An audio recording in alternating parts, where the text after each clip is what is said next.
कुछ वक्त पहले फैसल वाडा साहब, उसने बयान दिया था कि नौकरियों की बारिश होगी। बताना यह था कि फैसल वाडा साहब, आपकी नौकरियों की बारिश की वजह से हमारे घर की छत गिर गई यार। सारी नौकरियां इधर उधर बह गई।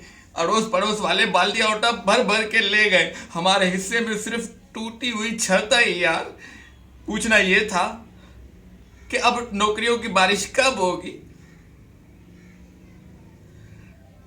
अपोजिशन में जिन्होंने 40 रुपए फी लीटर का फार्मूला इजाद किया था, हुकूमत में इंस्टॉल होने के बाद पेट्रोल 200 रुपए महंगा होने की तजवीज गोरे जेर असर है। वो पूछना यह था कि क्या वापसी अपोजिशन में जाके पेट्रोल 40 रुपए ही होगा।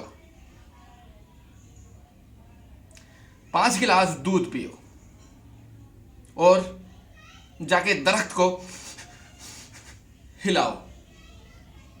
दरख्त नहीं हिलेगा यार, नहीं हिलेगा, मैं दावा से कहता हूं।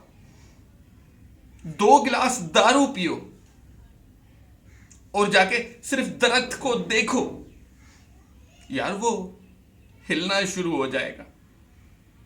वजीर साइंस व टेक्नोलॉजी, आगे आप खुद समझदार।